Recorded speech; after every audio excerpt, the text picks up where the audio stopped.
So once I have side control here, very common reaction for my opponent, okay, is to pummel for an underhook. Okay, and we can allow this to happen.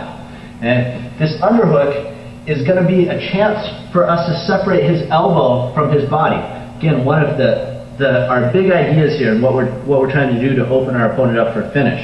Okay, so this underhook, whether he wants to bridge or whether he wants to hip escape, is going to require that he swims with it, which means his elbow moves away from his body. As he does so, I can pull here to continue to trap. Okay, and now I'm just going to step, pivoting into monoplata.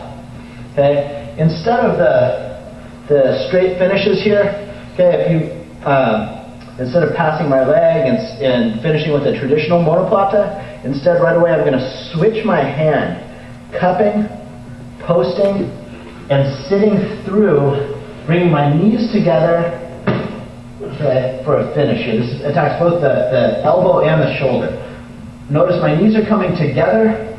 I'm sitting up, forcing my leg that's controlling the body straight and bringing this knee, dragging it up as I squeeze together. Okay. This is another technique that I learned from Marcelo, and he shows a lot of great monoplata stuff on his new DVD series. But here I'm doing this one more than the traditional monoplata now, or more than the step over.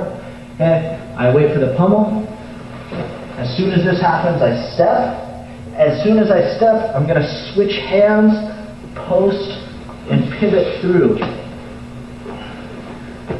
for the finish. Okay. Now, why is this such a powerful arm lock? One is because it's not necessarily really attacking the elbow. I mean, it is going to turn into a straight arm lock, but this is intense twist. Okay. Attacking mostly the shoulder actually, but also the elbow. Okay, so what we need here to emphasize that twist is to straighten one leg and bring the other knee up. Our legs are pinching together as we drag this knee. If you have this control properly with the legs, you don't even really need that arm rolling the elbow.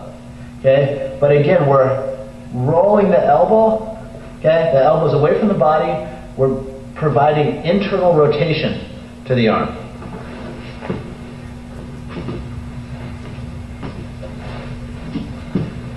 So here,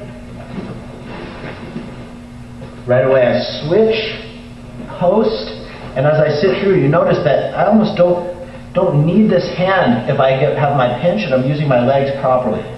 Okay, here. I like to use this hand just for insurance. Now let's just talk for a moment about execution of this arm locking training. Okay, because you're applying so much internal rotation to the arm, and because you're in motion as this arm lock is finished, you have to not only be ready to release immediately, but you kind of have to anticipate your opponent's tap. Okay, not just go and hunting for the submission. Okay, waiting for that tap to come and then releasing. You have to kind of see that tap coming a couple seconds beforehand, so you can be in the process of letting go as it comes. Because it's very easy to injure your opponent, especially if they're not very flexible in the shoulder. Okay, because although you're maybe thinking this is a straight arm, the pressure is really, you're feeling this in the front of your shoulder, Dave? No. The pressure is really coming from here. Also notice, if my body comes back, I lose everything. Okay? My knees are pinching tight together. Okay? I'm straightening this leg and dragging this leg back. This knee coming back is what's providing that powerful internal rotation. Okay? His arm is stretched, but this is still very similar to an omoplata here. Okay? It's this twist that's doing it. And that twist can come from the cup, but it's really coming from this knee sliding in and pinching.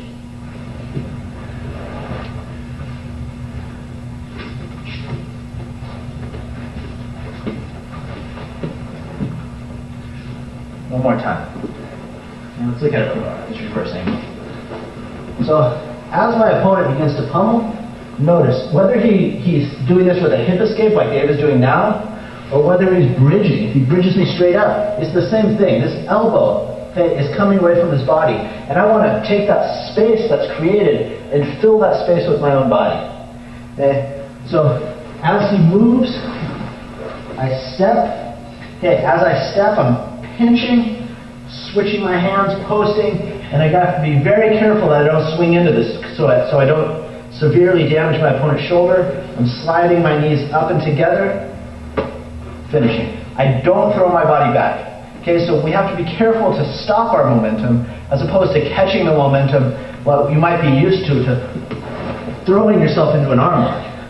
Okay, this is really very different. In that, as we come around, we stop. Okay, we don't throw our body back. We sit up to trap. We pinch his arm, okay? And then we apply that powerful internal rotation here.